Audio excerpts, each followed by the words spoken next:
Hari ini kita masuk di dalam tema Yesus Kristus di dalam Injil Lukas. Nah, untuk kita akan lebih lanjut itu, kita berdoa terlebih dahulu. Silakan Saudara Perlindungan bisa pimpin kita dalam doa. Mari kita berdoa.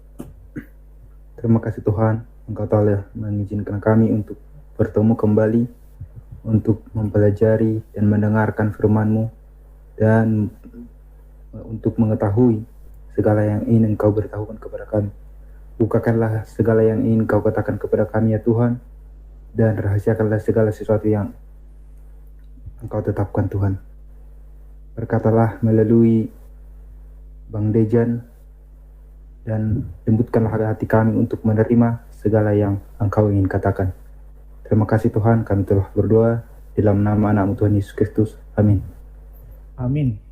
Ya, seperti biasanya saya selalu mau mengawali tentang terkait dengan tema ini, bahwa perlu sekali kita untuk mengenal Yesus Kristus. Karena kita sebagai seorang pengikut Kristus tentu, atau sebagai seorang Kristen, pastinya kita harus berjalan dan mengikuti Kristus sebagai seorang Kristen. Nah, bagaimana kalau mau mengikut Kristus kalau kita tidak memahami Dia, tidak mengenal Dia? Itu akan jadi satu perjalanan hidup yang akan kurang bermakna di sisi lain. Kurang bermakna maksud saya adalah ya kita kurang merasakan, kurang bisa menikmati Dia karena kita tidak terlalu mengenal Dia. Atau mungkin kita juga jadi orang yang meninggalkan Dia karena kita tidak mengenal Dia atas apa yang telah Dia lakukan. Nah, jadi kalau kita mau mengikut Kristus, kita harus selalu mengenal Dia. Kita harus tahu tentang Dia, status dan gelarnya Dia, supaya kita bisa tahu bagaimana berjalan dengan Dia. Tahu diri. Kalau kita kan kalau ketemu orang kan, atau kita mau disuruh ketemu dengan seseorang, kita pasti ada ada kecenderungan kita mau tahu ini siapa nih yang mau ketemu dengan saya nih. Atau ketika kita disuruh bertemu di istana kan, kita harus tahu siapa yang bertemu dengan kita. Kita pun jadi beda nanti sikapnya ketika kita tahu orang yang sedang berhadapan dengan kita, contohnya presiden. Beda dengan ketika kita tahu ya kita hanya bertemu dengan seorang sahabat dan sebagainya. Atau mungkin lebih beda lagi kalau kita akan bertemu dengan seorang presiden yang adalah sahabat kita. Sikap-sikapnya itu pasti berbeda. Maka ketika kita mengikut Kristus, kita juga harus tahu supaya kita tahu bagaimana bersikap kepada Kristus di dalam perjalanan hidup kita. Nah, kemarin kita sudah belajar bahwa Yesus Kristus di dalam Matius disebut sebagai penggenap dari seluruh perjanjian lama, dan dia juga ditekankan sebagai seorang Mesias, anak Allah dan sebagainya. Dan juga kita belajar bahwa Yesus Kristus di dalam Injil Markus menekankan bahwa dia adalah anak Allah, sekaligus juga sebagai putra Allah yang adalah hamba yang menderita. Betapa dia, meskipun dia adalah anak Allah yang maha tinggi, dia punya kuasa, namun dia tidak memakai kuasanya untuk mengabaikan kita, tapi dia mau memakai kuasanya untuk menyelamatkan kita. Dia begitu peduli, meskipun dia adalah anak Allah, dia begitu peduli kepada kita. Dan kita melihat Injil Markus menekankan dia juga adalah seorang hamba yang taat. Meskipun dia menderita, dia tetap taat, meskipun dia adalah anak Allah. Ini juga jadi pelajaran buat kita sebagai pengikut Kristus. Kita belajar seperti Kristus, mengikuti teladan Kristus. Ya, meskipun menderita, kita harus taat kepada Dia. Nah, kali ini saya mau mengajak kita melihat kepada Injil Lukas. Seperti biasa saya akan share.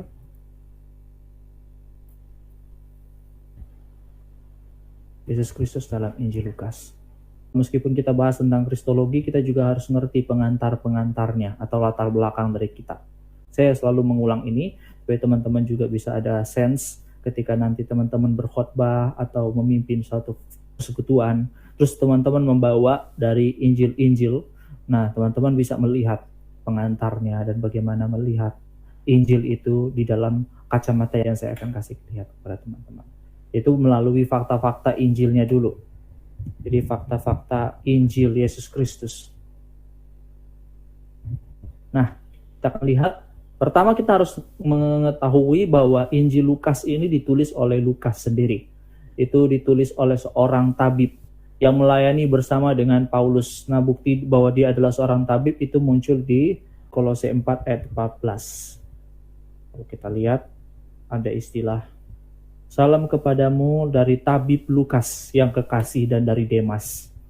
Nah, Lukas ini adalah rekan sekerja Paulus di dalam 2 Timotius 4 ayat 11. Lukas ini adalah seorang rekan kerja dia. Nah, hanya Lukas yang tinggal dengan aku. Jemputlah Markus dan bawalah ia kemari karena pelayanannya penting bagiku. Nah, jadi Lukas itu memang sempat melayani bersama dengan Paulus. Dan dia bersama-sama terus sampai akhir hayatnya. Lukas diceritakan ada dengan Paulus. Dekati akhir ayat dari Paulus, Lukas ada bersama dengan Paulus. Selain Yohanes Markus, selain Timotius, dan sebagainya. Jadi Lukas ini memang adalah teman Paulus. Sehingga kalau kita membaca tentang kisah Paulus di dalam kisah para rasul, itu memang kisah yang benar-benar pasti diceritakan oleh Paulus sendiri dan pasti otentik. Pasti sesuatu yang memang benar-benar punya kualitas, nilai yang bagus dibandingkan kalau orang hanya mengetahui dari orang lain tentang Lukas. Tapi Lukas sendiri mengetahui dari Paulus sendiri karena dia memang pasti ambil cerita dari Paulus. Dan kalau kita melihat Injil Lukas, kita akan melihat bahwa Injil Lukas punya keunikan, yaitu dia, coba kita lihat Lukas 1 ayat 1-4 itu, teman-teman akan lihat ayat 1-4. Lukas itu adalah seorang yang dikenal sebagai seorang sejarawan. Beberapa orang menyebutnya sejarawan, meskipun memang ada beberapa yang memang kurang mau menekankan ini, dalam artian ya mereka kurang terlalu mengakui bahwa dia adalah sejarawan. Maksud saya dia mungkin tidak disebut dengan gelar sejarawan di dalam tulisan-tulisannya atau di dalam pengakuan dari beberapa para rasul, tidak disebut demikian. Namun kalau kita melihat dari bahasanya dari ayat 1-4, perilakunya menunjukkan dia adalah seorang sejarawan. Dia benar-benar menyelidiki segala peristiwa dengan seksama dan mengambil keputusan untuk membukukannya dengan teratur bagimu. Kan kalau sejarawan itu memang kalau menulis buku sejarah dia teliti dan dia membukukannya dengan teratur dan punya satu keputusan-keputusan tertentu. Namun kita juga harus tahu bahwa Injil Lukas ini juga ditulis sebagai dia adalah buku berjilid bersamaan dengan KPR atau Kisah Para Rasul. Jadi Kisah Para Rasul dengan Lukas itu tidak boleh dipisahkan. Meskipun nanti dalam pembahasan saya tidak banyak mengambil dari Kisah Para Rasul. Memang ada, saya sempat akan singgung juga Kisah Para Rasul. Namun saya nggak terlalu menekankan. Tapi kita juga harus tahu bahwa Kisah Para Rasul adalah jilid kedua dari Injil Lukas. Jadi kalau teman-teman baca Injil Lukas, itu adalah jilid pertamanya. Itu adalah volume pertamanya. Volume keduanya adalah Kisah Para Rasul. Jadi Lukas dan Kisah Para Rasul itu adalah satu kitab yang sama sebenarnya. Satu kitab di dalam volume pertama dan dalam volume kedua. Itu juga saya sudah katakan bahwa dia menulis buku ini bak sejarawan.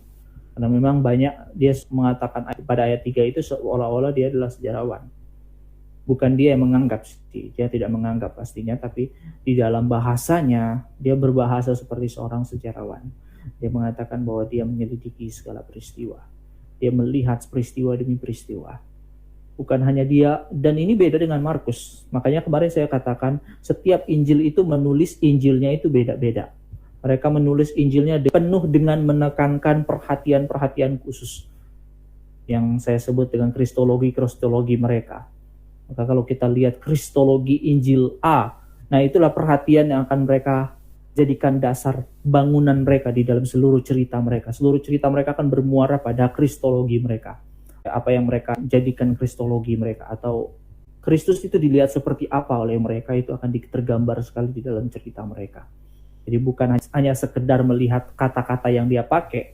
Tentu kata-kata yang dia pakai memang semua juga pakai. Anak Daud, Mesias, Kristus, Guru, Rabi, semuanya juga pakai.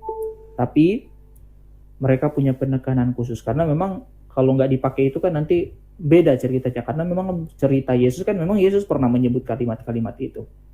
Jadi mereka secara objektif menceritakan seluruh kisah Yesus, masuk seluruh gelar-gelarnya. Tapi setiap Injil punya penekanan kepada gelar Yesus itu. Jadi mereka yang paling benar-benar mereka mau tekankan baik-baik. Jadi masing-masing Injil punya penekanannya masing-masing. Jadi cerita mereka bukan hanya sekedar biografi. Beda dengan Markus, memang kelihatannya semacam biografi, tapi tentu bukan biografi sembarangan. Dia punya cerita yang dibangun sedemikian rupa untuk menekankan kristologinya dia. Jadi sekali lagi, mereka menulis dengan caranya masing-masing. Lukas menulis sebagai seorang sejarawan. Jadi akan melihat buku seperti buku sejarah yang tentu kalau khas buku sejarah, dia memang mengungkapkan fakta-fakta sejarah. Dan fakta-fakta sejarah ini adalah fakta-fakta yang juga dibangun untuk menekankan kekhususan sendiri. Buku sejarah itu selalu menggiring opini. Sama sepertinya dengan biografi. Kalau biografi kan memang menceritakan cerita tentang Yesus secara singkat dan padat.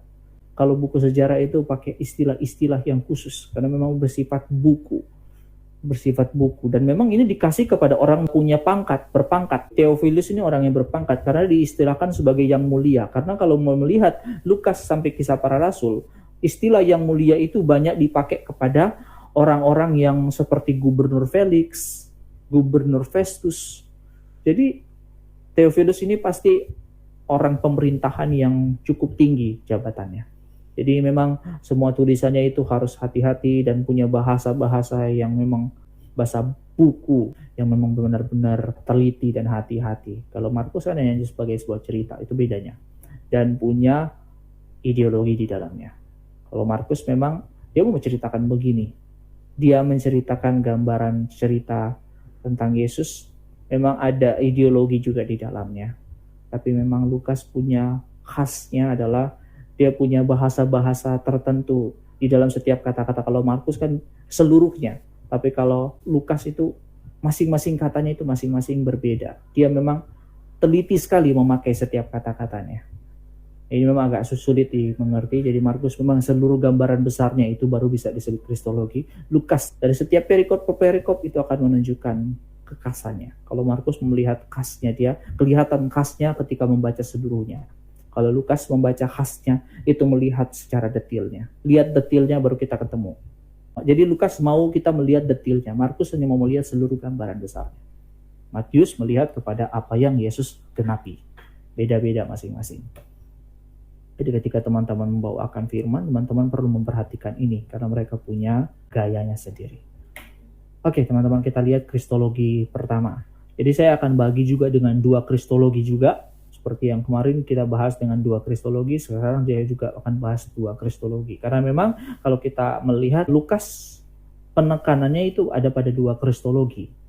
Kristologi pertama akan menekankan apa yang dia sering pakai. Ini yang tadi saya sebut dengan Lukas sering memakai detil-detil. Maksud saya adalah dia mau supaya orang membacanya secara detil. Baru kita bisa menemukan pesannya Lukas. Tapi kalau Markus dia mau kita baca semuanya. Makanya dia selalu terkenal dengan kata segera. Segera Yesus pergi dari situ, segera Yesus pergi kemana kayak begitu. Jadi istilah segera itu banyak nempel pada Injil Markus. Kalau Lukas enggak. Lukas cukup panjang Injilnya, 24 pasal di mana banyak sekali detil-detil yang penting untuk kita tahu. Dan memang istilah-istilah yang dia pakai, memang dia akan berhadapan dengan orang yang besar juga, orang yang pasti sudah tahu sejarah, sudah tahu sastra dan sebagainya, orang tinggi, seorang yang mulia bahkan disebutnya. Nah, jadi kristologi yang pertama yang dia tekankan adalah pada detil-detil yang akan kita lihat, dia menekankan tentang Sang Tuhan. Sang Tuhan titik-titik, karena nanti di terakhir nanti saya akan tekankan Sang Tuhan apa. Nah, istilah Tuhan memang juga banyak dipakai di dalam Injil Lukas. Injil Lukas memakainya sekitar, terhitung oleh ada penulis yang menghitungnya itu ada 103 kali di Lukas. Di Injil Lukas ada 103 kali. Dan di Kisah Para Rasulnya ada 107 kali. Kenapa saya harus ambil Kisah Para Rasul? Karena sekali lagi, seperti tadi saya katakan di fakta, bahwa Injil Lukas dan Kisah Para Rasul adalah satu buku yang sama. Satu jilid pertama, satu jilid kedua, seperti itu. Nah, bahkan sejak lahir ya, dan bahkan ketika dia mati. Jadi Yesus, menarik ya, Lukas memakai istilah Tuhan itu juga di awal Yesus ada dan di akhir Yesus ada di bumi. Dalam pengertian sebagai manusia sebelum nanti dia mati dan bangkit kembali. Di dalam hidupnya dia. Coba kita lihat Lukas 2 ayat 11. Hari ini telah lahir bagimu Juru Selamat, yaitu Kristus Tuhan di kota Daud. Ada istilah Tuhan di situ dia pakai. Memang ada 3 istilah di situ yang banyak dipakai orang Injil ini. Juru Selamat, Kristus, dan Tuhan. Nah, Tuhan dia tetap dia tekankan di situ. Jadi dia sudah menyebut Tuhan itu sudah dari awal. Dan menarik ini memang kalau kita lihat banyak Injil, seringkali kalau istilah Tuhan itu banyak dipakai setelah kebangkitan. Beda dengan Lukas, dia sudah dari awal dia dikatakan Tuhan. Nah, bahkan 24 ayat 3. Kalau kita lihat ya, 24 ayat 3 ini, Yesus meskipun itu cuma mayatnya, tubuhnya tetap disebut dengan mayat Tuhan Yesus. Ini satu detil yang menarik loh. Jadi Lukas memakai istilah mayat Tuhan Yesus. Dia nggak memakai hanya mayat Yesus, meskipun ada satu kata juga dia pakai mayat Yesus, tapi dia menekankan kembali ini adalah mayat Tuhan Yesus. Dan setelah masuk mereka tidak menemukan mayat Tuhan Yesus. Jadi Lukas di awal Yesus lahir dan di akhir Yesus mati, Lukas memakai istilah Tuhan. Meskipun memang Lukas juga memakai istilah-istilah yang lain seperti Kristus, Guru, Anak Daud, namun semuanya akan bermuara kepada istilah kurios, dan kita akan melihat satu persatu. Kita akan melihat beberapa istilah-istilah itu. Jadi memang ya, Lukas memang akan menekankan tentang kata Tuhan, tapi dia juga mengumumkakan seperti tadi saya katakan, seluruh Injil juga mengumumkakan tentang Kristus, Guru, Anak Daud, semuanya. Namun mereka ada satu gelar di mana semua istilah-istilah itu bermuara kepada gelar itu. Nah, kalau Lukas akan menekankan kepada kurios. Apa buktinya? Kita lihat. Nah, ini agak kecil. Yang saya bacakan. Lukas sering memakai istilah guru. Kalau dia memakai istilah rabi, yang di sini ada istilah didaskolos. Didaskolos. Banyak orang memakai istilah didaskolos, guru, yang banyak dipergunakan oleh ahli Taurat, orang Farisi. Tapi Lukas tidak memakai istilah itu. Lukas memakai istilah epistates. Nah, apa arti epistates? Nah, coba kita lihat beberapa kata-kata guru yang dia pakai. Nanti ada inti artinya, kenapa dia pakai epistates, ada artinya. Lukas 8 ayat 24. Saya bacakan. Maka datanglah murid-muridnya membangunkan dia. Katanya, Guru, Guru, kita binasa. Dia pun bangun lalu menghardik angin dan air yang mengamuk itu. Dan angin dan air itu pun reda dan danau itu pun menjadi teduh. Di situ dia memakai kata guru, guru, kita binasa. Lalu ada di ayatnya yang ke-9 ayat 33. Guru, betapa bahagianya kami berada di tempat ini. Baiklah kami dirikan sekarang 3 kemah, satu untuk engkau, satu untuk Musa, dan satu untuk Elia. Tetapi Petrus tidak tahu apa yang dikatakannya itu. Nah, ini sudah ada sedikit penekanan. Apa arti epistates? 9 ayat 33. Dari istilah yang dia pakai. Baiklah kami dirikan sekarang 3 kemah, satu untuk engkau, satu untuk Musa, dan satu untuk Elia. Menarik. Nah, 9 ayat 49. Guru, kami lihat seorang mengusir setan demi namamu. Lalu kami cegah orang itu karena ia bukan pengikut kita. Nah, teman-teman bisa lihat nggak apa istilah epistates? Nah, epistates itu yang sebenarnya saya sudah tuliskan. Epistates itu artinya semacam pemimpin, atau kadang-kadang dipakai istilah inspektur, atau sebagai seorang pengawas yang penuh dengan kuasa. Dan menarik tadi ayat 33 yang saya sudah singgung tadi, yaitu ayat 9 ayat 33 tadi. Petrus memakai istilah guru dan dia menyandingkan dengan Lukas, sengaja pasti dengan dia menceritakan ini, bahwa Yesus disandingkan dengan Musa, Yesus disandingkan dengan Elia. Dan di dalam ayat 49, teman-teman bisa lihat, Yesus juga sebagai guru, dia sebagai seorang yang ada di depan, dan orang yang ada di belakangnya itu sebagai seorang pengikut dikatakan. Jadi teman-teman bisa lihat ya, dia adalah seorang epistates. Yesus itu disebut guru, tapi dengan istilah epistates. Dia adalah seorang yang ada berdiri di depan. Dia yang berdiri di depan sebagai pemimpin yang benar-benar punya kuasa di atasnya. Sehingga ada kesan bahwa kita harus ikut dia. Ada kesan bahwa seluruh orang-orang yang di belakang dia harus ikut dia. Ini ada penekanan nanti yang saya mau tekankan. Epistates artinya semacam inspektor yang penuh kuasa dari atas. Artinya dia bukan hanya sekedar pemimpin yang biasa kita mengerti. Ya, pemimpin yang seolah-olah berdiri di samping, tapi pemimpin yang benar-benar ada di depan. Inspektor, pengawas. Dia adalah guru yang ada berdiri di depan. Guru yang ada berdiri sebagai pengatur, pengawas, dan sebagai inspektor. Nanti saya tekankan, sekali lagi saya tekankan. Nah, kemudian kita melihat Lukas juga memakai istilah anak Daud. Tapi menarik, anak Daud juga disandingkan dengan istilah kurios. Yang kemarin juga kita sempat singgung juga ya, di dalam Injil yang lain. Lukas 18 ayat 39 sampai 41 dikatakan, coba perhatikan. Maka mereka yang berjalan di depan menegur dia supaya ia diam. Namun semakin keras ia berseru, Anak Daud, kasihanilah aku. Lalu Yesus berhenti dan menyuruh membawa orang itu kepadanya. Dan ketika ia telah berada di dekatnya, Yesus bertanya kepadanya, apa yang kau kehendaki supaya aku perbuat bagimu? Jawab orang itu, perhatikan, Tuhan, supaya aku dapat melihat. Jadi Lukas sekali lagi dia mengisahkan kembali seorang yang menyebut Yesus sebagai anak Daud tetap memanggil dia sebagai Tuhan. Kemudian pasal 20 ayat 41 sampai 44. Saya bacakan. Tapi Yesus berkata kepada mereka, bagaimana orang dapat mengatakan bahwa Mesias adalah anak Daud? Ini langsung to the point. Kalau Matius itu ceritanya agak sedikit panjang. Nah, sebab Daud sendiri berkata dalam kitab Mazmur, Tuhan telah berfirman, ini istilah lagi, Tuhan telah berfirman kepada Tuanku, duduklah di sebelah kananku. Ini ada penekanan loh. Tuhan telah berfirman kepada Tuanku, duduklah di sebelah kananku. Sampai kubuat musuh-musuh menjadi tumpuan kakimu. Nah, kalau kita lihat di Markus 12, Tuhan telah berfirman kepadaku. Ini memang pada suatu kali ketika Yesus mengajar di bait Allah.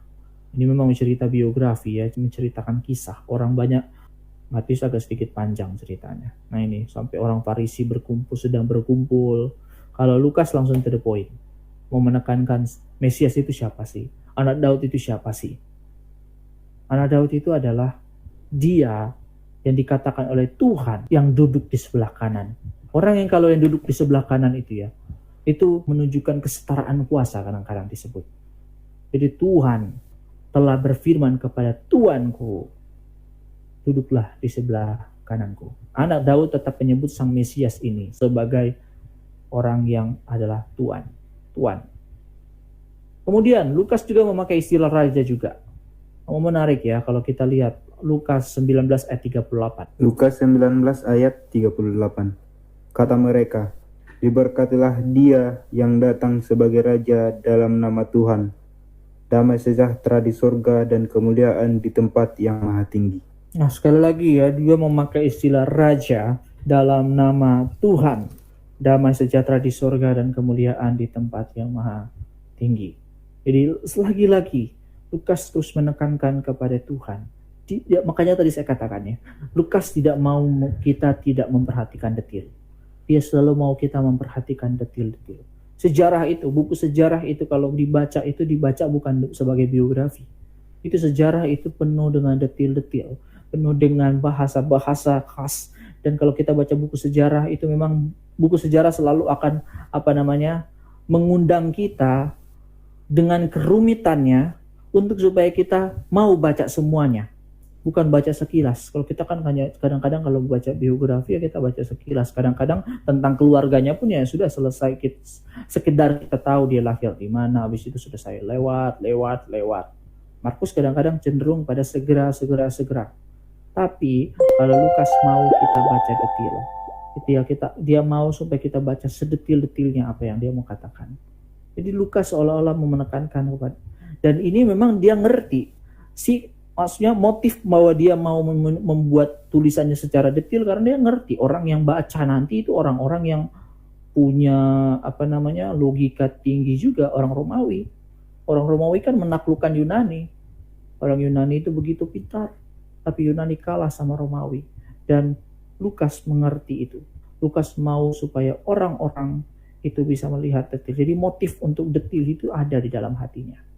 Kemudian dan juga Lukas kalau kita lihat baca banyak sekali istilah-istilah kedokteran dia pakai.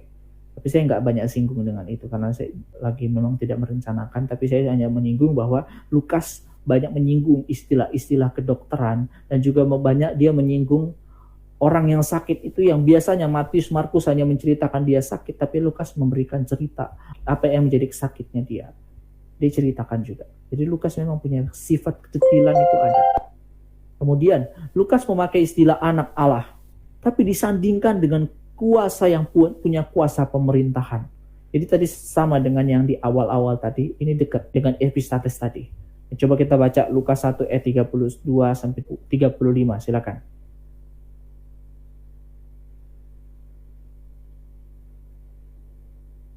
Lukas 1 ayat 32 sampai 35. Lukas 1 ayat 32. Ia akan menjadi besar dan akan disebut Anak Allah yang Maha Tinggi, dan Tuhan Allah akan mengaruniakan kepadanya takhta Daud bapa leluhurnya. Dan ia akan menjadi raja atas kaum keturunan Yakub sampai selama-lamanya, dan kerajaannya tidak akan berkesudahan. Kata Maria kepada malaikat itu, bagaimana hal itu mungkin terjadi, karena aku belum bersuami. Ayat 35, jawab malaikat itu kepadanya, Roh Kudus akan turun atasmu, dan kuasa Allah yang Maha Tinggi akan menaungi engkau, sebab itu anak yang akan kau lahirkan itu akan disebut kudus, anak Allah. Nah, sampai di situ. Nah, jadi dia anak yang disebut Yesus Kristus ini, anak yang akan dilahirkan oleh Maria ini, adalah anak yang dikatakan memiliki suatu kuasa. Dia dinaungi kuasa Allah yang Maha Tinggi. Jadi bukan hanya Maria yang dinaungi dalam rahimnya itu, dengan rahimnya itu, tapi anak itu dinaungi dengan kuasa Allah yang Maha Tinggi. Kalau ayat 32 juga lebih ditekankan bahwa di kepadanya takhta Daud bapak leluhurnya, dan ada istilah Tuhan lagi, Tuhan Allah akan mengaruniakan kepadanya takhta Daud. Jadi memang Lukas mau menekankan kepada dia memang adalah anak Allah. Kalau Markus menekankan dia adalah anak Allah, karena memang Markus selalu penekanan kepada manusia yang memiliki keilahian, manusia yang memiliki satu kuasa ilahi, itu anak Allah yang dia maksud di dalam Markus. Tapi kalau Lukas menekankan anak Allah itu sebagai dia yang punya kuasa di atas. Dia yang punya kuasa di atas kita. Dia yang punya kuasa pemerintahan di atas kita. Jadi teman-teman bisa lihat ya penekanan-penekanan Lukas ya. Lukas mau mengingatkan kita kembali. Dia adalah anak Allah, bukan hanya anak Allah sebagai orang yang memiliki kuasa ilahi. Orang yang memiliki keilahian, orang yang super ordinary dibandingkan manusia yang lainnya. Super ordinary adalah sesuatu yang melampaui manusia lainnya. Kan Markus penekanannya kemarin seperti itu. Tapi kalau Lukas mau menekankan dia adalah anak Allah yang punya kuasa, Allah yang Maha Tinggi yang menaungi dia, dan dia dikaruniakan tahta Daud, yang sama dengan Matius juga memang mau menekankan dia adalah Mesias, dan dia adalah Mesias anak Allah yang memang memiliki kuasa pemerintahan. Maka tidak heran juga di dalam Lukas itu, kalau kita bicara tentang penginjilan bagi Lukas, Lukas mau menekankan penginjilan itu apa? Kita baca Kisah Para Rasul 2 ayat 36. Jadi seluruh kaum Israel harus tahu dengan pasti bahwa Allah telah membuat Yesus yang kamu salibkan itu menjadi Tuhan dan Kristus. Jadi penekanan kepada Lukas itu memang adalah Tuhan dan Kristus, yang menekankan dia adalah Mesias juga. Lukas menekankan dia adalah Mesias, dan dia juga adalah Tuhan. Nanti saya menarik ya istilah Kristus Mesias yang seperti apa yang dia mau tekankan. Ini Kristologi 2. Kristologi, tapi saya yang tidak memakai istilah Mesias. Nah, menjadi Tuhan dan Kristus. Jadi Lukas mau menekankan pemberitaan Injil sebagai Yesus juga adalah Tuhan kepada orang-orang luar sana. Jadi kita harus mengerti bahwa Yesus Kristus adalah Tuhan. Tuhan yang semacam apa?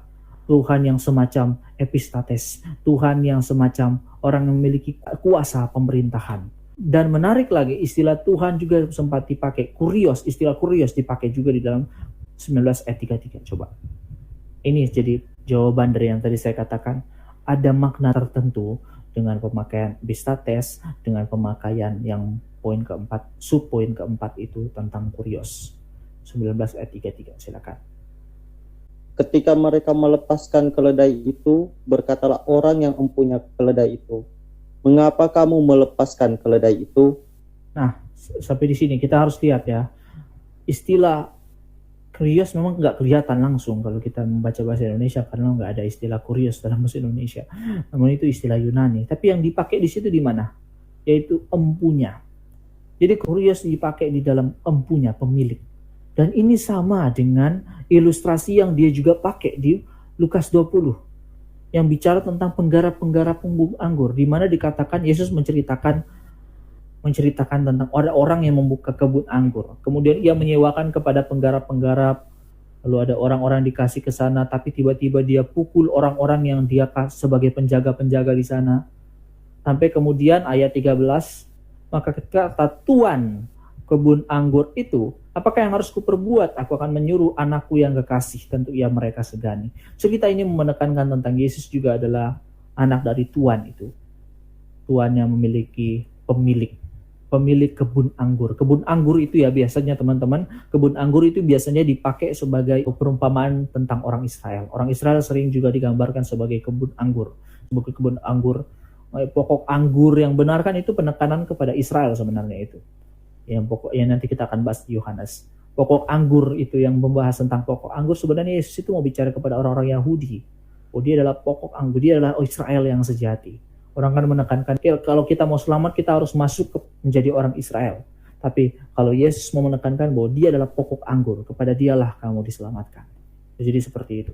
Jadi istilah kebun anggur ini adalah orang Israel, tentu adalah umat Allah, yang sekarang umat Allah adalah orang-orang percaya. Setiap orang percaya itu adalah umat Allah. Jadi umat Allah itu bukan orang-orang yang bebas, dalam pengertian orang-orang yang tidak punya Tuhan sama sekali. Setiap orang-orang percaya itu punya Tuhan. Tuhan yang adalah Allah. Dan kita mengerti bahwa Tuhan yang adalah Allah itu, Tuhan kita yang adalah Allah itu juga memiliki, ya kita sebut kadang-kadang sebagai anaknya dia. Nah dia yang kita tekankan sebagai Kristus. Nah Kristus juga adalah pemilik. Jadi menekankan bahwa Kristus adalah pemilik atas kita. Jadi Kristus sebagai Tuhan, itu artinya adalah dia adalah sebagai sang pemilik yang empunya kebun anggur. Dia juga adalah yang empunya orang-orang percaya. Dia adalah yang empunya diri kita. Dia adalah pemilik sah atas kita. Dan kita hanyalah sebagai hamba-hambanya. Kita adalah orang-orang yang menjadi budak-budaknya. Kita adalah seorang yang dimiliki oleh dia. Dan istilah Tuhan yang dimiliki ini memang dekat dengan istilah-istilah yang atau konsep yang selalu dimiliki oleh orang-orang pada zaman-zaman dahulu. Yaitu konsep Tuhan dan hamba. Orang yang kalau sudah jadi hamba ya, orang kalau sudah jadi budak, dia itu sudah disebut sebagai milik dari seorang tuannya. Dia tidak boleh sembarangan untuk melakukan apapun. Dia harus taat kepada sang tuannya. Jadi istilah hamba, istilah budak, itu adalah kepada kita. Dan memang nanti ada penekanan sendiri itu, aku adalah hamba, aku hanyalah hamba yang tidak berguna. Kan ada istilah di dalam Lukas, itu saya lupa di mana. Saya kurang memperhatikan itu. Tapi ada saya mengingat istilah di dalam Lukas itu di mana ditanyakan, kamu siapa?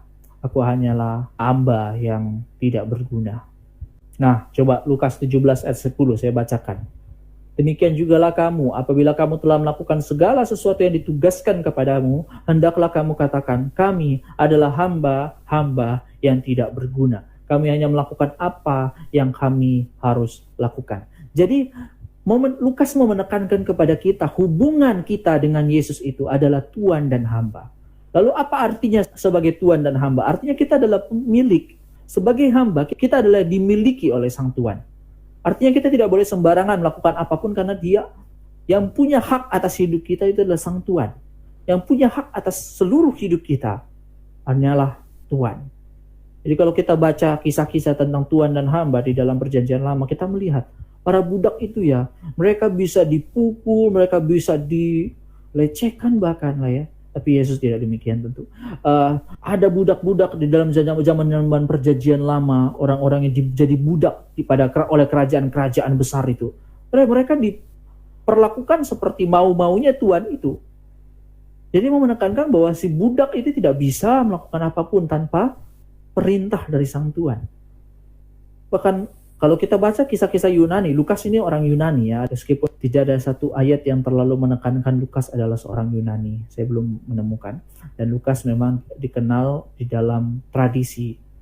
Jadi gereja itu kadang-kadang memakai Alkitab juga memakai tradisi. Tradisi itu adalah semacam, kadang-kadang tradisi itu dengan oral tradisi atau orang-orang zaman lalu itu pakai oral, dia menceritakan, oh ini begini loh, macam gibah begitu, tapi gibahnya secara sesuai fakta, ya pakai istilah gibah lah. Maksudnya mereka pakai istilah, kalau itu karena kebiasaan di zaman-zaman perjanjian lama juga kan orang-orang Yahudi pakai oral tradisi.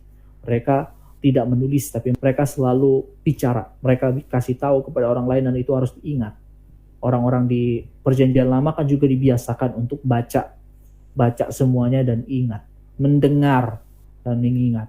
Jadi memang benar-benar bukan dari tulisan. Kalau kita kan ya buku sudah ada, buat apa dihafal-hafal kan, atau tinggal baca buku lagi. Kalau mereka enggak.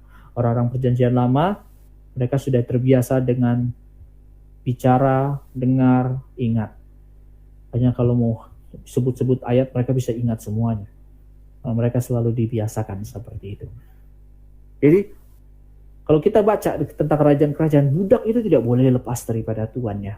Dan orang-orang Yunani, minggu lalu atau minggu ini juga diceritakan ada satu orang yang adalah seorang budak. Dia mau pulang ke kampung halamannya karena dia adalah budak, gak dikasih.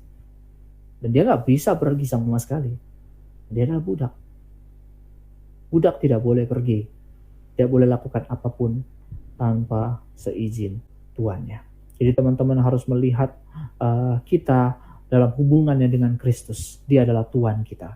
Dia adalah Sang Tuhan yang harus kita taati. Kristologi pertama yang harus kita mengerti tentang Kristus dari Lukas adalah dia adalah Sang Tuhan yang harus kita taati. Maka di dalam aplikasi, di dalam Kristologi satu ini adalah apa?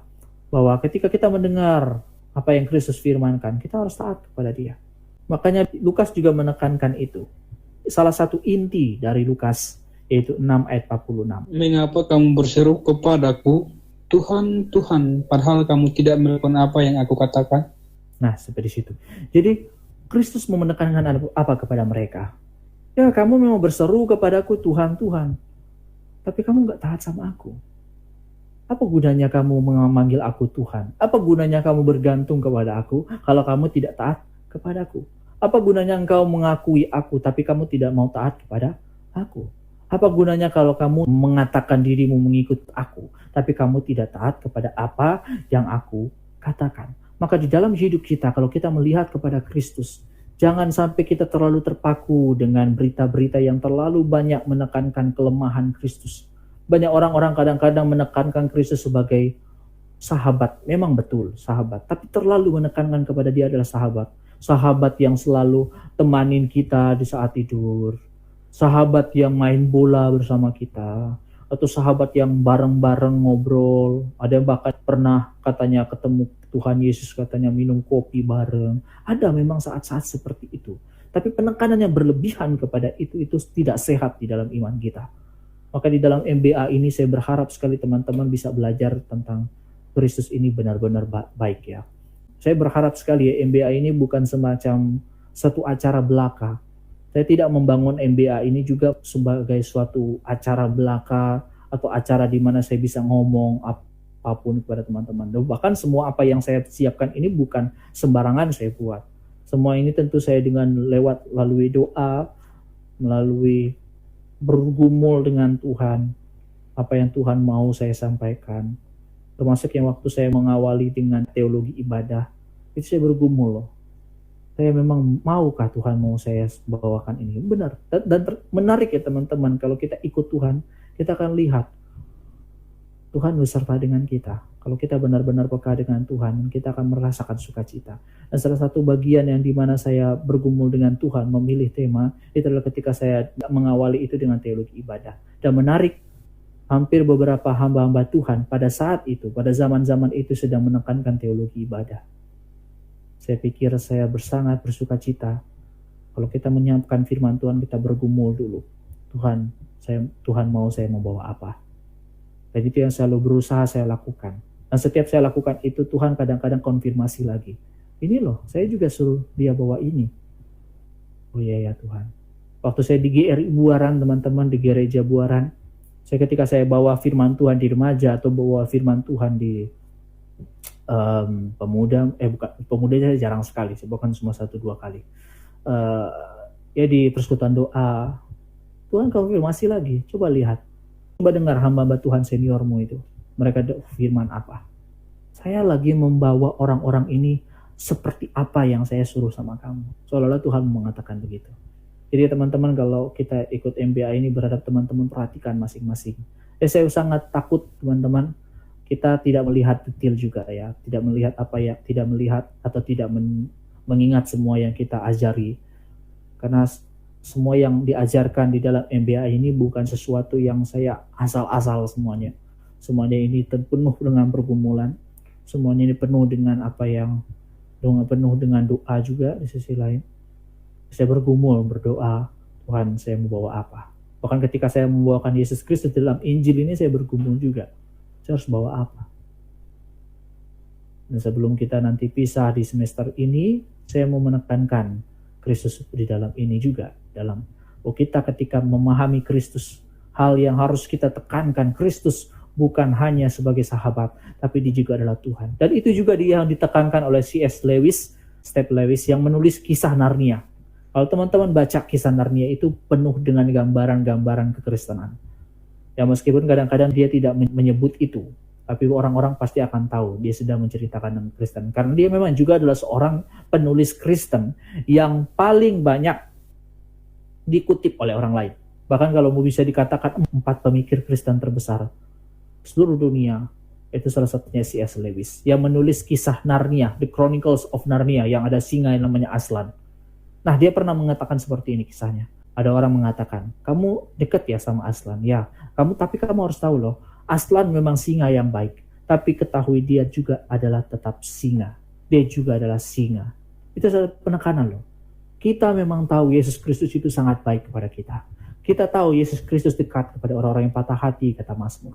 Kristus adalah orang yang mengajak, marilah kepadaku semua yang letih lesu dalam Injil. Kristus adalah pribadi yang mengatakan, aku tidak akan membiarkan engkau di dalam surat-surat Paulus. Aku sama sekali tidak akan meninggalkan dan tidak akan membiarkan engkau. Yesus adalah gembala yang baik. Betul semuanya itu. Tapi kita harus tahu baik-baik bahwa Kristus adalah Sang Tuhan yang harus kita taati, yang harus kita hormati, yang harus kita hargai di dalam hidup kita. Maka kita harus hidup di dalam ketaatan kepada Dia. Kita taat kepada apapun yang Dia izinkan dalam hidup kita. Kita taat apapun yang Dia minta kepada kita. Kita taat apapun yang Dia firmankan kepada kita. Maka ketika kita sebagai orang Kristen tidak mau baca firman, tidak mau mempelajari firman, tidak mau taat kepada firman bahkan, itu satu penghinaan pada Kristus. Pada Kristus adalah Sang Tuhan yang harus kita taati. Dan Lukas mau kita melihat itu. Lukas mau mengajak kita melihat Dia sebagai Tuhan kita. Dia adalah seorang epistates, pemimpin, inspektur yang berkuasa. Dia juga adalah yang punya kuasa pemerintahan, anak Allah yang punya kuasa pemerintahan. Dia adalah Tuhan kita. Itulah kristologi pertama yang harus kita ingat dan sadari bersama-sama.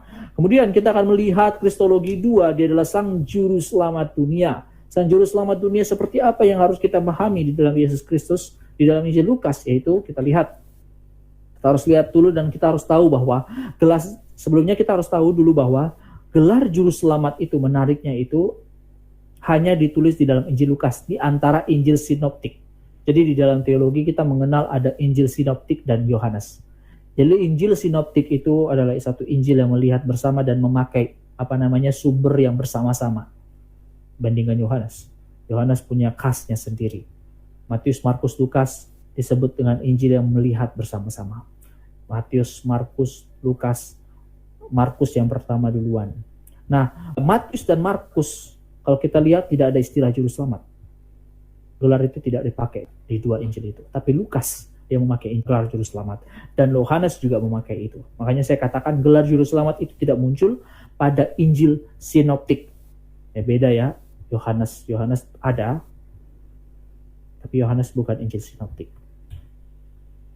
Dan memang betul kita tahu meskipun dia muncul di Lukas, dia hanya muncul 2 kali saja istilah itu. Tapi kalau kita mau baca lebih seksama, makanya saya katakan Injil Lukas punya kedetilan-kedetilan khusus. Dan kalau kita baca Lukas sampai Kisah Para Rasul, itu banyak menekankan dia adalah Sang Juru Selamat. Dan memang istilah keselamatan, istilah selamat Lukas juga sering pakai. Dan tercatat ada 17 kali. Dan 17 kali itu tentu bukan hanya bicara tentang Tuhan Yesus menyelamatkan orang dari dosa, tapi bicara tentang orang yang disembuhkan, ada orang yang tertindas. Dan ini sebenarnya penekanan kepada apa yang Yesus katakan tentang dirinya. Coba baca Lukas 4 ayat 18 sampai 19. Silakan. Roh Tuhan ada padaku, oleh sebab Ia telah mengurapi aku untuk menyampaikan kabar baik kepada orang-orang miskin, dan Ia telah mengutus aku untuk memberitakan pembebasan kepada orang-orang tawanan dan penglihatan bagi orang-orang buta, untuk membebaskan orang-orang yang tertindas untuk memberitakan tahun rahmat Tuhan telah datang. Nah, menarik sekali ya. Tuhan Yesus ketika memperkenalkan dirinya kepada halayak, Lukas mengambil kisah itu. Dan apa yang Yesus katakan? Yaitu Yesus adalah pribadi yang mau menyelamatkan banyak orang. Dia adalah pribadi yang mau menyelamatkan bangsa-bangsa. Dia peduli sekali dengan setiap orang di dunia ini.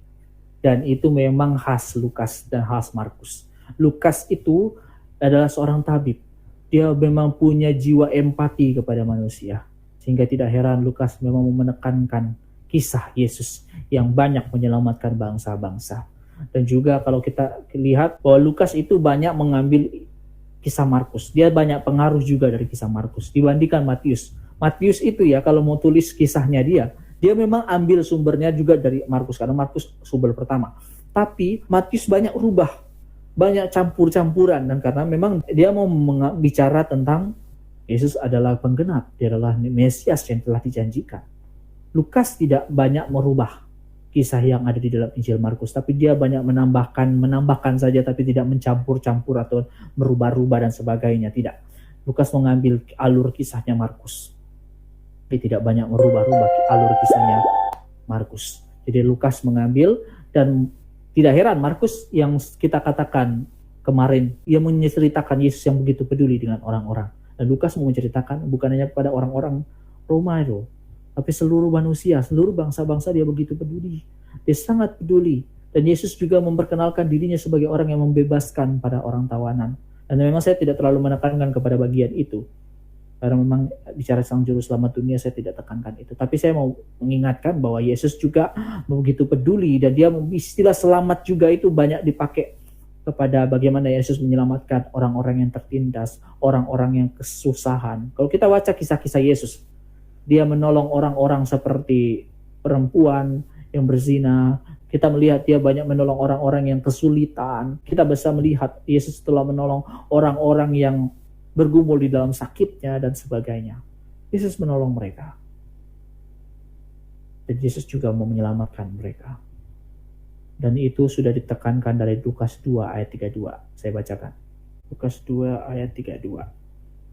Yaitu terang, dia adalah terang, yaitu yang telah engkau sediakan di hadapan segala bangsa. Yesus itu adalah terang yang menjadi pernyataan bagi bangsa-bangsa, terang bagi bangsa-bangsa lain. Dan menarik, ini adalah kutipan dari suatu perjanjian lama, yaitu di dalam Yesaya 42 ayatnya yang ke-6 dan 9. Silakan satu orang baca. Aku ini Tuhan telah memanggil engkau untuk maksud penyelamatan, telah memegang tanganmu. Aku telah membentuk engkau dan memberi engkau menjadi perjanjian bagi umat manusia, menjadi terang untuk bangsa-bangsa, untuk membuka mata yang buta, untuk mengeluarkan orang hukuman dari tempat tahanan, dan mengeluarkan orang-orang yang duduk dalam gelap dari rumah penjara. Ayat 8, Aku ini Tuhan, itulah namaku. Aku tidak akan memberikan kemuliaanku kepada yang lain atau kemasyhuranku kepada patung. 9.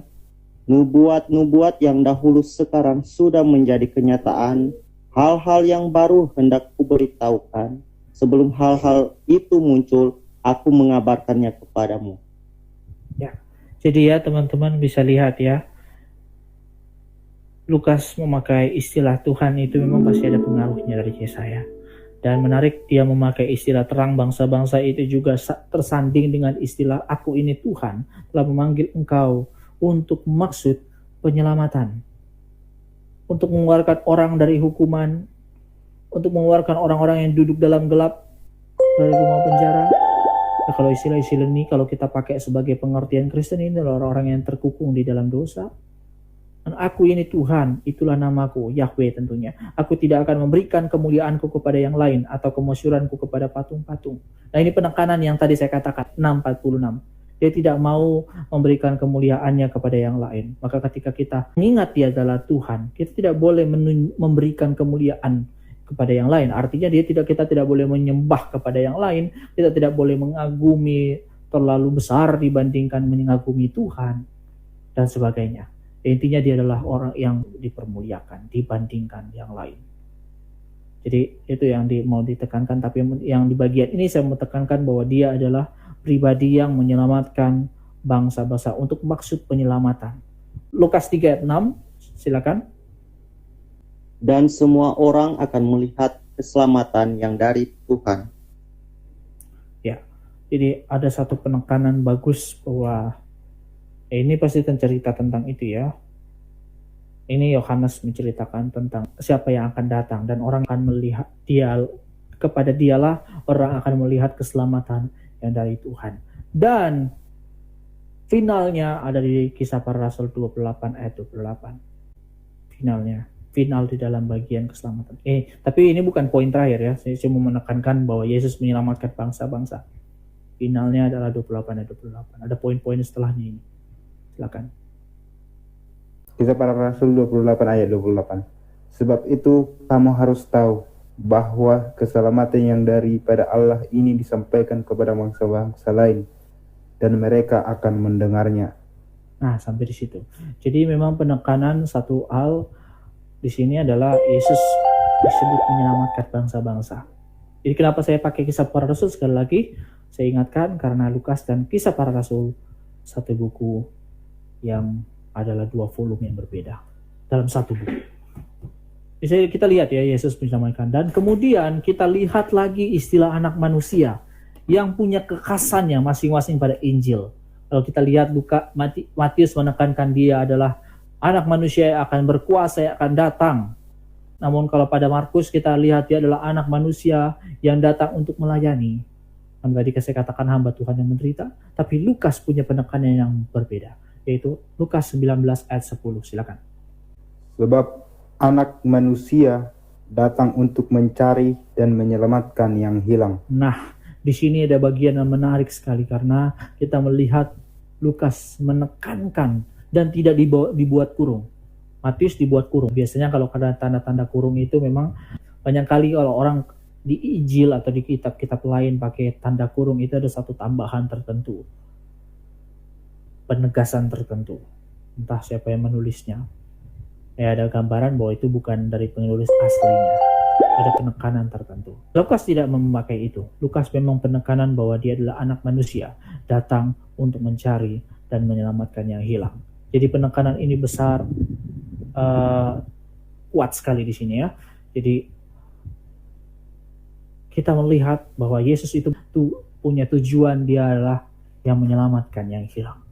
Jadi kita melihat meskipun tadi Kristologi Lukas 1, dia memang banyak penekanan kepada Tuhan yang adalah Sang Tuhan yang harus kita taati. Namun Lukas 2 kita juga melihat bahwa dia juga adalah Tuhan yang adalah juru selamat yang peduli dengan kita. Dan bukan hanya peduli di dalam masalah jasmani kita, tapi dia peduli sampai kepada jiwa kita. Dan peduli bahkan pada seluruh bangsa-bangsa. Karena Lukas ini memang orang yang non-Yahudi. Makanya dia memang menyampaikan kepada seluruh bangsa. Karena Roma kan dia fokusnya kepada Theophilus yang mulia itu. Yang tadi saya katakan adalah orang yang memang istilah yang mulia itu kan juga akan dipakai oleh Lukas kepada Gubernur Festus, Gubernur Felix. Jadi ya dia kemungkinan adalah gubernur di tempat entah di mana. Jadi kita lihat ya, Lukas mau memberitahukan kepada seluruh bangsa, Yesus mau menyelamatkan kita. Kalau Matius mau menekankan Yesus adalah penggenap apa yang dicari oleh orang Yahudi yang adalah Mesias. Tapi kalau Lukas, dia mau menekankan besar kepada Yesus mau menyelamatkan seluruh bangsa. Matius juga memang menekankan tentang istilah anak manusia, dia memang akan pribadi untuk seluruh bangsa. Dia anak manusia kan adalah dia yang akan datang dan akan menghakimi seluruh bangsa dan akan berkuasa atas seluruh bangsa. Tapi Lukas mau lebih menekankan bahwa dia adalah anak manusia yang mencari dan menyelamatkan yang hilang. Itu bedanya Matius dan Lukas. Jadi saya selalu menekankan bahwa masing-masing Injil punya penekanannya yang berbeda-beda. Nah, kemudian kita lihat juga Lukas juga bukan hanya menekankan bahwa Yesus itu mau menyelamatkan, tapi Lukas juga mau menekankan bahwa keselamatan itu hanya melalui Yesus Kristus. Jadi Lukas kan ini targetnya kawan kepada seluruh bangsa. Seluruh bangsa itu pada zaman itu bahkan dahulu kala juga sudah punya tuannya masing-masing, sudah punya Allah mereka masing-masing. Tapi Lukas mau menekankan, nah karena Yesus mau menyelamatkan seluruh bangsa, dan kita harus tahu juga bahwa hanya dialah yang bisa menyelamatkan. Jadi dia mau menegaskan kepada seluruh bangsa, ya Yesus mau menyelamatkan kita semua. Dan karena dia sajalah kita bisa selamat. Lukas 2 ayat 28. Nah, ia menyambut anak itu dan menantangnya sambil memuji Allah. Katanya, sekarang Tuhan biarkanlah hambamu ini pergi dalam damai sejahtera sesuai dengan firman-Mu, sebab mataku telah melihat keselamatan yang daripadamu. Yang telah melihat keselamatan yang daripadamu, daripada yang anak ini, yang menyambut anak itu. Jadi ini kan memang perkataan dari seorang yang bernama Simeon. Simeon sebelum mati dia mau melihat seorang Mesias yang memberikan keselamatan. Dia sudah punya konsep ya, dia adalah orang yang akan menyelamatkan bangsa-bangsa. Karena memang kalau kita baca ayat 28-32 kita lihat Yesus menyelamatkan. Daripadanya keselamatan ada. Di ayat 31, yang telah engkau sediakan di hadapan segala bangsa, yang menjadi terang, yang menjadi penyataan bagi bangsa-bangsa lain dan menjadi kemuliaan bagi umatmu Israel. Menarik sekali ya. Nah, istilah kemuliaan bagi umatmu Israel karena mau menekankan kepada betapa beruntungnya orang Israel. Karena juru selamat itu hadir dari bangsa Israel. Keturunan Daud, bukan dari bangsa yang lain. Menjadi kemuliaan bagi umatmu Israel. Itu jadi penekanan juga oleh Simeon. Simeon sangat bersyukur di situ. Tapi Simeon tidak lupa. Dia juga menyediakan keselamatan kepada bangsa-bangsa. Dan juga kita lihat 19 ayat 9-10 dikatakan hari ini. Jadi Yesus datang kepada Zakheus dan Zakheus berkatakan tentang dirinya juga, hari ini telah terjadi keselamatan kepada rumah ini. Karena orang ini pun anak Abraham, sebab anak manusia datang untuk mencari dan menyelamatkan yang hilang. Itu menceritakan tentang dirinya tentu. Dan finalnya adalah Kisah Para Rasul 4 ayat 12. Saya selalu katakan final karena ini memang Kisah Para Rasul adalah jilid kedua dari Injil Lukas. Dan keselamatan tidak ada di dalam siapapun juga selain di dalam Dia. Sebab di bawah kolong langit ini tidak ada nama lain yang diberikan kepada manusia yang olehnya kita dapat diselamatkan. Nah, jadi Lukas benar-benar mau menekankan hanya dari Dialah keselamatan itu datang. Hanya dari Dialah keselamatan itu bisa ada. Bahkan kepada bangsa-bangsa hanya dari Dialah, bukan dari Allah-Allah lain. Dan bagaimana Yesus Kristus menyelamatkan kita? Lukas mau menekankan Yesus Kristus menyelamatkan kita dengan mengampuni dosa-dosa kita. Makanya tadi saya katakan, Yesus itu begitu peduli dengan kita. Termasuk dia peduli dengan kebutuhan terbesar dalam hidup kita, yaitu dosa. Kita bisa menjadi orang miskin, tapi kemiskinan bukan masalah terbesar dalam hidup kita. Kita bisa menjadi orang yang tertolak, tapi bukan menjadi orang itu bukan masalah besar. Mungkin ditolak sama dunia, Yesus juga ditolak oleh dunia, tapi itu bukan masalah terbesar dalam hidup kita. Tapi masalah terbesar dalam hidup kita adalah ketika kita telah dikukung oleh dosa. Karena apa? Karena kita menjadi orang yang ditolak oleh alam semesta dan juga akan tertolak oleh Tuhan. Dan kita akan berada di dalam hukuman kekal. Orang bisa disenangi di seluruh dunia, tapi kalau dia masih dikukung oleh dosa sampai akhir hayatnya, dia akan menjadi seorang yang paling malang. Orang yang begitu malang dalam hidupnya, seumur, bahkan bukan seumur hidupnya, tapi seluruh waktu kekalnya dihabiskan di dalam neraka. Tapi Yesus mau peduli pada kita, dan dia mau mengampuni kita. Lukas 1 ayat 27. Silakan. Lukas 1 ayat 77. Untuk memberikan kepada umatnya pengertian akan keselamatan yang berdasarkan pengampunan dosa-dosa mereka. Ya, keselamatan berdasarkan pengampunan dosa. 7 ayat 48 saya bacakan saja. Lalu ia berkata kepada perempuan itu, dosamu telah diampuni. 15 ayat 11-32. Ya, ini bicara tentang perumpamaan anak yang hilang. Dan menarik ya, Lukas itu Bicara tentang yang hilang itu ditaruh di dalam satu pasal. Yesus menyelamatkan. Dia benar-benar mencari yang hilang. Mencari dan menyelamatkan yang hilang. Dia adalah terang untuk bangsa-bangsa yang kalau di dalam Yesaya 42 itu bicara kepada tentang dia yang akan datang, yang mau menarik orang-orang dari tawanan, yang menyelamatkan orang dari tawanan, yang menyelamatkan orang yang terikat di dalam kegelapan. Jadi Yesus benar-benar mencari yang hilang.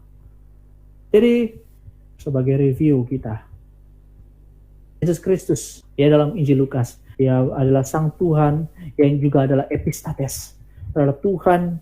Dia memang disebut guru, tapi disebut sebagai guru yang adalah epistates. Yang epistates yang adalah inspektur, yang mengawasi kita. Dia adalah Tuhan yang juga memiliki kuasa pemerintahan. Dia juga adalah Tuhan yang adalah pemilik kita. Dia adalah Tuhan yang adalah Tuan kita. Dan kita ketika kita mengakui dia sebagai Tuan kita adalah hambanya. Sebagai hamba, sebagai budak, kita tidak boleh menjadi orang yang sembarangan dalam hidup kita. Mau-maunya kita tidak bisa, karena dia adalah Tuhan kita. Maka di dalam 6:46 Tuhan Yesus menegur setiap orang-orang yang mengatakan, aku percaya kepada Yesus, aku melakukan mujizat, aku melakukan kesembuhan. Tapi Yesus menegur mereka, kamu mengatakan aku Tuhan, Tuhan, tapi aku mengatakan kepadamu, aku tidak mengenal engkau. Penyalah engkau sebagai pembuat kejahatan. Tapi di dalam 6:46 lebih dia menekankan bahwa apa gunanya kamu mengatakan aku Tuhan, Tuhan, tapi kamu tidak menaati apa yang aku katakan. Maka kita harus mengerti kristologi pertama adalah bahwa dia adalah Tuhan yang harus kita taati. Dan pada bagian kedua kita melihat dia adalah juru selamat dunia, yang menyelamatkan dunia, yang mau mengampuni setiap orang-orang, yang mau menyelamatkan kita dari dosa. Mari kita berdoa sebelum kita masuk di dalam sesi sharing atau sesi diskusi. Mari kita berdoa. Saya minta Enoch pimpin kita dalam doa. Silakan. Mari teman-teman kita berdoa. Bapak yang dalam surga, terima kasih Tuhan, kami sudah belajar tentang-Mu dalam Injil Lukas, supaya kiranya kami dapat mengerti dengan baik. Pada saat ini juga kami akan masuk ke sesi diskusi atau tanya jawab. Tuhan juga kiranya pimpin sampai pada akhirnya. Itulah doa kami ya Tuhan, dalam nama Tuhan Yesus kami sudah berdoa. Amin. Amin.